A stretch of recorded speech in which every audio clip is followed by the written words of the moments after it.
تھوڑا سا جو ہے تفصیلی بیان کیجیے۔ اشرف صاحب کے ہم شکر گزار ہیں کہ انہوں نے سالوں کا حساب بڑا درست لگایا ہے۔ جی ان کے بڑے شکر گزار ہیں، اور انہوں نے بہت ہی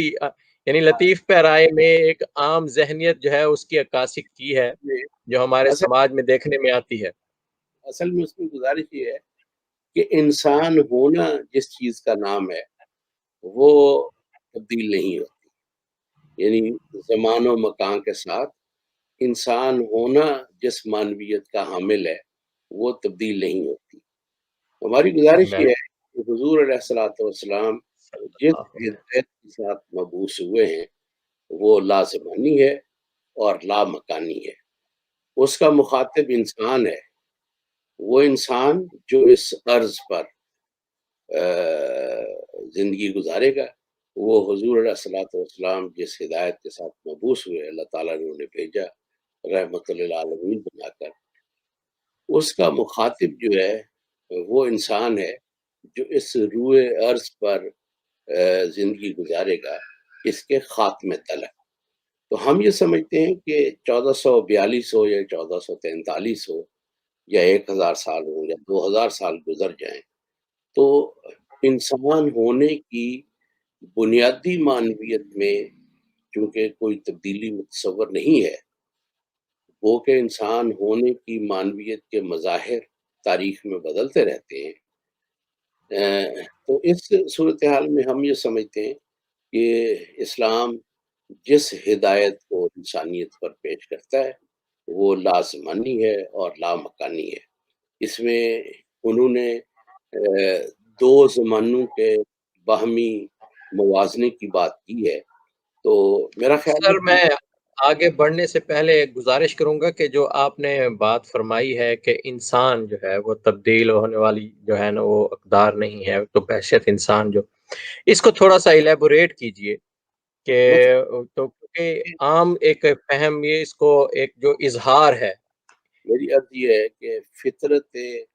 انسانی کا کیا معنی ہے، یعنی آج بھی ہم اس میں سب سے بنیادی ترین چیز لیتے ہیں کہ آج بھی اگر آپ علوم پر کچھ نگاہ ڈالیں، ان کو پڑھنے کی کوشش کریں، تو فلسفیانہ علوم میں، سائنسی علوم میں انسان جو ہے وہ کسی ایسی تھیری کی تلاش میں ہے، یعنی ایسے علم کی تلاش میں ہے جو اس کے لیے حقیقت کو منکشف کر دے، جو اس کے ارد گرد پھیلی ہوئی محسوس ریالٹی اور اس کے پردے کے پیچھے ایسی حقیقت جس کے بغیر ظاہر تصور نہیں ہے، ان کو انسانی شعور کے لیے قابل فہم بنا دے۔ تو میری گزارش یہ ہے کہ انسان جن بنیادی سوالات کی تلاش میں ہے آج بھی اور آج سے ہزارہ سال پہلے بھی، وہ اس کی انسان ہونے کے غیر متغیر معنی کی طرف اشارہ کرتے ہیں۔ انسانی فطرت جو ہے وہ غیر متغیر ہے۔ اس کا مطلب یہ ہے ہم اس میں یہ پوزیشن نہیں لیتے کہ انسانی فطرت کو تبدیل نہیں کیا جا سکتا، ہم یہ کہتے ہیں کہ انسانی فطرت کو تبدیل کرنے کی ہر کوشش اس کو ڈسٹرائے ضرور کر دیتی، لیکن اس کی جگہ کسی ایسی چیز کو نہیں لایا جا سکتا جسے انسان کی نئی فطرت قرار دیا جا سکے۔ یعنی انسان نے، جدید انسان نے، یعنی اس کی جو جبری شناختیں تھیں جیسے جینڈر وغیرہ ہے، اس کا بھی انکار کرتی ہے۔ یعنی کہ انکار کرنے کا مطلب یہ ہے کہ کوئی چیز تھی تو اس کا انکار کیا جا رہا ہے نا۔ ہم یہ موقف لے رہے ہیں، ہم جو پوزیشن لے رہے ہیں کہ جدید انسان اپنے انکار کو جس حد تک وسعت دے رہا ہے وہ انسانی فطرت ہی پر حملہ آور ہے، وہ صرف اپنے انسان سے باہر پائی جانے والی فطرت یا نیچر یا وجود فطرت پر حملہ آور نہیں ہے۔ یعنی جدید انسان کی صورتحال تو یہ ہے کہ وہ نیچر کو جیسے کہ وہ دی گئی ہے، نیچر ایک وجود ہے، مادی وجود ہے، وہ نباتیاتی وجود ہے، نباتاتی وجود ہے، وہ حیواناتی وجود ہے، تو نیچر اپنے آپ کو وجود کے جس بھی تناظر میں ظاہر کرتی ہے، جدید انسان تو اس کو جیسے وہ ہے اس طرح قبول کرنے کے لیے تیار نہیں ہے۔ وہ نیچر کو امپروو کرنے، اس سے فائدہ اٹھانے کے بہانے وہ نیچر کو مکمل طور پر ڈسٹرائے کر چکا ہے۔ یعنی اس نے، ہم یہ جینوئنلی یہ سوال پوچھ سکتے ہیں کہ جدید انسان نے یہ جو اس وقت انوائرمنٹل ڈیزاسٹرز ہیں، جو گلوبل وارمنگ ہے، جس طریقے سے جنگلات ختم ہو رہے ہیں، جس طریقے سے حیواناتی فطرت ہے، نباتاتی فطرت جس طریقے سے ٹرانسفارم کی جا رہی ہے، ہم یہ سوال پوچھنے کا حق رکھتے ہیں کہ انہوں نے انسانی فطرت کو کہاں کہاں بہتر کیا ہے اور اس کی کون سی مثال وہ ہمارے سامنے پیش کر سکتے ہیں۔ تو یہی صورتحال خود انسان کی بھی ہے۔ جدید انسان جو ہے وہ دی گئی فطرت کو، گیون نیچر کو، بھلے وہ اس کے شعور سے باہر ہو، بھلے وہ اس کے اپنے انفس میں یا اس کے داخل میں ہو، وہ کسی طور پر قبول نہیں کر سکتا۔ جدید انسان کا خمیر انکار اور بغاوت سے اٹھایا گیا ہے۔ وہ جو شہودی فطرت ہے اس کو، اور جو انسانی فطرت ہے جو بھی عثمانیت رکھتی ہے، وہ اس کو تو قبول کرنے کے لیے تیار نہیں ہے۔ تو ہم مسلمان سوچتے رہتے ہیں کہ یہ جدید انسان اللہ کو مان لے گا۔ یعنی کہ جدید انسان جس بغاوت کی غیر مختتم تشکیل کا نام ہے، جس غیر مختتم انکار کا نام ہے، ہمیں اس کو دیانتداری سے، بغیر کسی احساس کمتری کے، بغیر کسی رنج کے اور جارحانہ رویوں کے، ہمیں اس کو ایک انسان کے طور پر سمجھنے کی کوشش کرنی چاہیے۔ تو میری گزارش یہ ہے کہ جدید انسان گیون نیچر کو، بھلے وہ اس سے باہر ہو یا اس کے اندر ہو، وہ اس کو کسی صورت قبول نہیں کر سکتا۔ تو ہم جس پوزیشن پر کھڑے ہو کے اپنی گزارش دوستوں کی خدمت میں پیش کر رہے ہیں وہ یہ ہے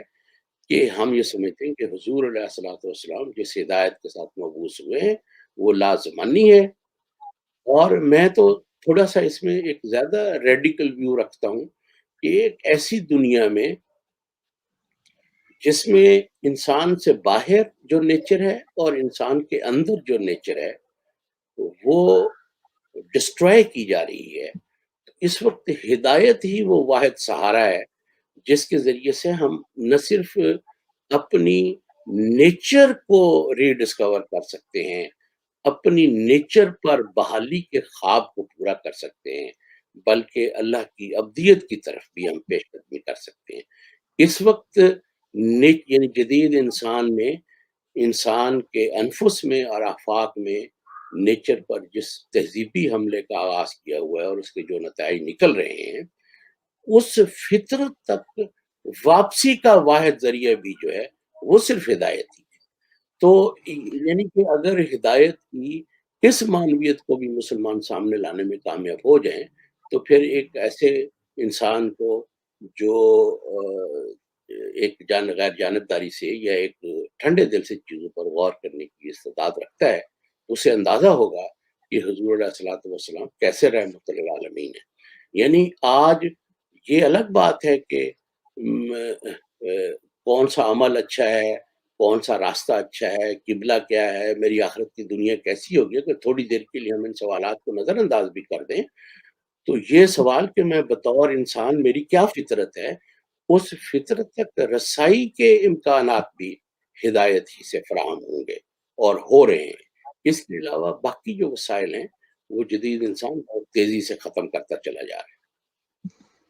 سر ہم یوں بھی تو کہہ سکتے ہیں کہ جو جدید انسان ہے جو اپنی فطرت کو وہ اپنی من چاہی فطرت پیدا کرنا چاہ رہا ہے، وہ نہیں تو ہو کیا، قرآن کیونکہ مجید جس حوالے سے کی سر فطرت کو تبدیل نہیں کیا جا سکتا، ڈسٹرائے کیا جا سکتا۔ تو یعنی ڈسٹرائے، وہ ڈسٹرائے ہو رہی ہے نا۔ میرا مطلب یہ ہے کہ انسان کو ایک غیر انسان مخلوق میں تبدیل نہیں کیا جا سکتا۔ تو ہم یہ کہہ سکتے ہیں کہ انسان کو ڈسٹرائے ضرور کیا جا سکتا ہے۔ یہ اچھا ہے یہ سوال ہمارے محمد نہیں وسیم سر، اکرم۔ ہم جیسے ایک اپنا ایک تہذیبی شناخت کے حوالے سے جب ہم بات کرتے ہیں تو کہ اس کو ہم اس فطرت کو تبدیل نہیں کیا جا سکتا اور ہم اس کو ڈسٹرائے کر رہے ہیں، جی لیکن جب ایک جدید ذہن اس بارے میں سوچتا ہے تو جس چیز کو ہم ایک ڈسٹروائے کہتے ہیں وہ اس کو ایک ارتقائی تبدیلی جو ایک جو ہے نا اس سے ریولوشنری جو ایک سٹیپ فارورڈ ہوتا ہے وہ اس کی بات کرتا ہے. اور دوسرا اور اخباری سطح پر اس طرح کے نعرے لگانا ممکن ہوتا ہے. علوم میں جب اس پر گفتگو ہوگی تو صاف ظاہر ہے کوئی قضیہ ہوگا نا جو زیر بحث لایا جائے گا، تو ان کو علم کے اندر رہتے ہوئے نیگوشیٹ کیا جا سکتا ہے اور ان کا سامنا بھی کیا جا سکتا ہے. ایسی بھی کوئی گئی گزری صورتحال نہیں ہے. یعنی کہ دیکھیں میں اہل علم جو ہیں ان پر ہم انکار کی اور بغاوت کی جو بھی ججمنٹ دیں، بہرحال میں طور پر یہ سمجھتا ہوں کہ انہوں نے کوئی بددیانتی سے یہ کام نہیں کیا. وہ جو انہوں کا انکار جو ہے وہ بہرحال ان کی کسی انسانی آدرش اور آرزو کا اظہار تو تھا نا. وہ یہ سمجھتے کہ ہم اس دنیا پر اس طرح کی دنیا بنانے میں کامیاب ہو جائیں گے، اور اس کے جو نتائج مل رہے ہیں اس کی تمام تر شواہد ان کے اپنے علم میں موجود ہیں. تو اس لیے یہ ہماری جو ہمارے ہاں صافیانہ سطح کی باتیں ہوتی ہیں وہ بہت زیادہ اہم نہیں ہے. عاقف محمد صاحب نے تو آج ہماری کافی زیادہ رہنمائی کی ہے. جی. اور ایک محمد وسیم اکرم عباسی صاحب ہیں، تو انہوں نے سوال کیا ہے کہ سر کس طرح سے ہم مغرب کی یلغار کا جواب بہتر طریقے سے دے سکتے ہیں اپنے دین اسلام کی تبلیغ اور دفاع کے لحاظ سے؟ میرے بھائی مجھے تو اس کی بہت زیادہ وہ باتیں نہیں آتی، لیکن دیکھیں جو پہلی بات ہے وہ یہ ہے کہ ہمارے دین کی جو اجتماعی اقدار ہیں ان تک رسائی اور ان کو ایک حقیقت بنانے کے لیے جو ضروری کام ہے وہ ہم نے نہیں کیا، اور نہ اس طرف اس وقت مسلم دنیا میں کوئی پیش رفت ہوتی نظر آ رہی ہے. دوسری صورت یہ ہے کہ میں یہ سمجھتا ہوں کہ موجودہ عہد میں بطور مسلمان ہمیں جو عبادات ہیں اور جو مکارم الاخلاق ہیں، اپنا جو نفس کا تزکیہ ہے اور اپنی جو مورل سیلف ہے، جو ہماری مورل سیلف کی حفاظت کرتے ہوئے حضور علیہ الصلوۃ والسلام کے اسوہ مبارکہ پر عمل کرنا اور مکارم اور اخلاق کے خواص پیدا کرنا اور عبادات میں پابندی سے اس پر کاربند ہونا، یہ میرے مسلمان ہونے، رہنے، دین سے میری وابستگی کی کم سے کم شرائط ہیں جو آج کے دور میں ہم سے مطلوب ہیں، اور میرا خیال ہے ان کے بارے میں ہمیں نہایت سنجیدگی سے سوچنا چاہیے. تو سر ایک جو ہے کہ ہمارا طاقت کا حصول بحیثیت مسلم امہ، تو اس کے لیے آپ کیا سمجھتے ہیں کہ علمی بنیادوں پر اس پہ کام ہونا چاہیے، اخلاقی بنیادوں پہ اس پہ کام ہونا چاہیے؟ کیونکہ جب تک آپ کے پاس طاقت نہیں ہے آپ اپنا وجود ثابت کرنے کے اہل نہیں ہیں. تو وہ کون سی ایسی بنیادیں ہیں یہ بڑا جس کے اوپر؟ پیچیدہ سوال ہے. اس پر جسے کہتے ہیں نا جذبات یا ایموشنز بہت زیادہ بھڑک اٹھتے ہیں، لیکن بڑی سادہ سی بات ہے. ایک پوزیشن یہ ہے کہ میں یہ کہوں کہ مسلم پاور، یعنی پاور کا جو مسلم تھیری ہے یا مسلم تصور ہے اس میں کوئی اخلاقی پہلو شامل نہیں ہے. میں یہ بات نہیں کہتا. میں یہ کہتا ہوں کہ بطور مسلمان طاقت کا کوئی تصور جو ہے وہ عدل، اور اس کو جب وہ ایک نظام قائم ہو جاتا ہے تو طاقت کی جو مورل رسپانسبلٹیز ہیں ان سے ان کو آزاد نہیں کیا جا سکتا. یہ تو ایک دینی بات ہے. لیکن اب اس میں جو سوال پیدا ہوتا ہے کہ ہم نے آج کی دنیا میں طاقتور بننا ہے. ہم یہ کہتے ہیں کہ نیت یہ ہے کہ جب ہم طاقتور بن جائیں گے تو ہم غیر سودی معاشی نظام قائم کریں گے، ہم زکوٰۃ کا نظام قائم کریں گے، ہم طاقت میں ایسے جو حدود ہیں ان کا نفاذ کریں گے، ایسے قوانین لے کے آئیں گے جو اس دنیا میں بطور عبد ہماری زندگی گزارنے میں ہماری معاون ہو سکے، انفرادی اور اجتماعی طور پر. نیت ہم کہتے ہیں یہ ہو فرض کیا، تو طاقت حاصل کرنے کی 100% شرائط، 100% یہ قابل بحث ہے اس پر، یعنی اگر فرض کیا آج کی اس دنیا میں، یعنی 2020 میں ہم اس وقت زندہ ہیں، 2020 میں مسلمانوں کا ایک معاشرہ جو ہے وہ یہ فیصلہ کر لیتا ہے کہ میں نے ایک طاقتور معاشرہ بننا ہے، تو اس کے سامنے کیا راستہ ہے؟ تو میں یہ عرض کرتا ہوں کہ طاقت کے حصول کا واحد راستہ وہی ہے جو یہ عہد، یہ اثر ہمیں فراہم کر رہا ہے۔ مثال کے طور پہ آج طاقتور ہونے کا مطلب یہ ہے کہ ہمارے پاس کرنسی ہماری اپنی ہونی چاہیے، یعنی ایسی کرنسی جس کی قدر پر ہمارا اختیار چلتا ہو، تو ہماری کرنسی نہیں، ہماری کرنسی جو ہے وہ ڈالر کی دریوزہ گر ہے۔ اسی طرح سے ایسی سیاسی طاقت ہونی چاہیے کہ میں اگر فرانس میں جو واقعہ ہوا ہے تو تاکہ میں اس کا طاقت سے جواب دے سکوں، وہ بعض سے سفارتی ذرائع سے اور ان ذرائع سے اس طرح کے مسئلے حل نہیں ہوتے، یعنی کچھ چیزیں ایسی ہوتی ہیں جب انسان یا معاشرے اپنی، یعنی کچھ چیزیں انسانی زندگی سے زیادہ قیمتی ہوتی ہیں جن کے لیے ہم اپنی جان نچھاور کرتے ہیں۔ تو میری عرض یہ ہے، جیسے مثال کے طور پہ میں پاکستان کی مثال دینے کا بہت شوقین ہوں، یعنی کہ میں یہ سمجھتا ہوں کہ بر صغیر میں مسلمانوں میں جو جہاں بانی کی آرزو پیدا ہوئی، جیسے اقبال نے ارشاد فرمایا، یہ ایک سب سے بڑی احیاء کی علامت یہ ہوتی ہے کہ کسی معاشرے میں جہاں بانی کی خواہش پیدا ہو جائے اور اس کے لیے وہاں تحرک نظر آئے۔ تو بر صغیر کے مسلمان جو ہیں وہ اقتدار کی طرف لپکے، تو بہرحال انہوں نے لولا لنگڑا اقتدار کسی نہ کسی طریقے سے حاصل کر لیا، اور اس کے بعد ہم اس اقتدار کو عسکری طور پر ناقابل تسخیر بنانے میں کامیاب ہو گئے۔ میں یہ کہتا ہوں کہ ایٹم بم جو ہے وہ ٹھیک ہے، ہم نہیں چاہتے کہ وہ ایک اچھا ویپن ہے، لیکن اگر ہمارے دشمن نے بنایا ہوا ہے تو ہمیں بھی اس کی ضرورت پڑ گئی ہے اخلاقی اور انسانی طور پر۔ میں یہ کہتا ہوں کہ ایٹم بم جو ہے وہ پاکستان کی ایک غیر معمولی قوت کا اظہار ہے، تو وہ طاقت کے حصول کی طرف میری جو پیش قدمی ہے اس کا یہ ہے، اس کا ایک راستہ یہ ہے کہ میں نے ایٹم بم حاصل کر لیا۔ اگر فرض کیا پاکستانی قوم آج یہ فیصلہ کر لے کہ وہ اپنے جدید اداروں کے ذریعے سے سرمائے اور جو آرگنائزیشنل پرنسپل آف پروڈکشن ہے اس کے تحت وہ سرمایہ اور طاقت کے ایک جو بڑے مقاصد ہیں ان تک پیش رفت کرنا چاہتے ہیں اور پاکستان کو ایک بہت زیادہ طاقتور ملک بنانا چاہتے ہیں، تو وہ یہ ممکن بنا سکتے ہیں۔ اب جب آپ دنیا میں اتنے طاقتور ہو جائیں گے کہ آپ کی کرنسی اپنی ہو،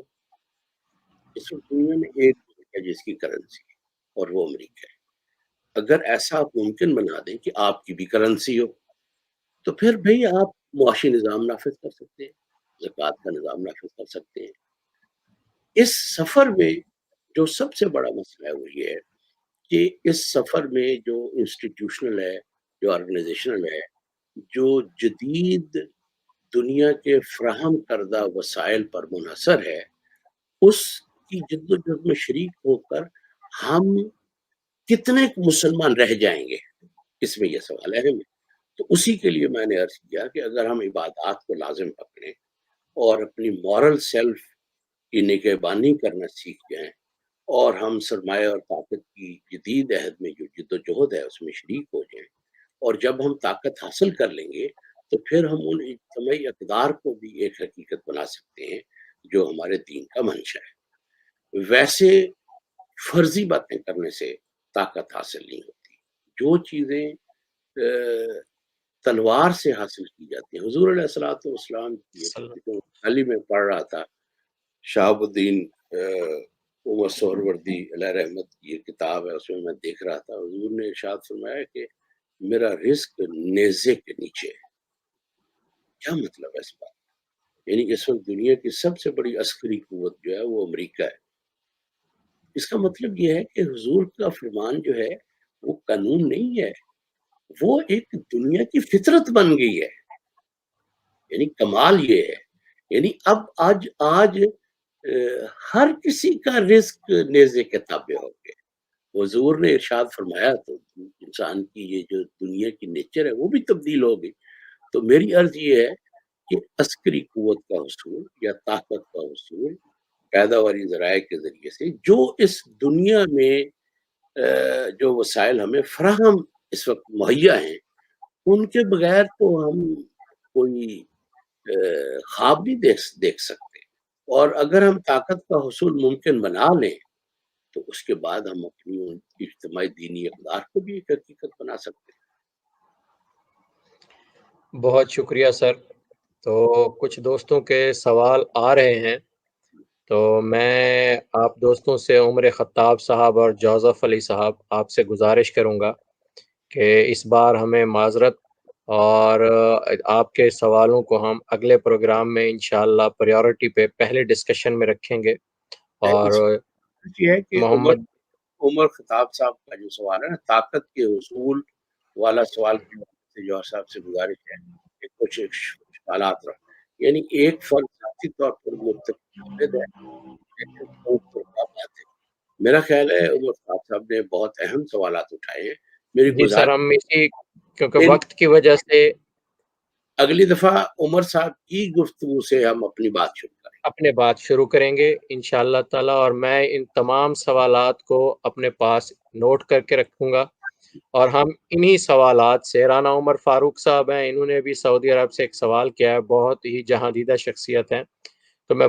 میری معذرت قبول فرمائیں. اور محمد دین جوہر صاحب کے ساتھ اگلی ڈسکشن میں ہم یہاں سے ہی شروع کریں گے عمر خطاب صاحب کے سوال سے. سوال دیکھیں کتنا اہم ہے.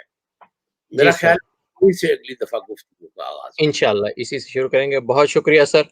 السلام علیکم ورحمۃ اللہ وبرکاتہ. بہت شکریہ.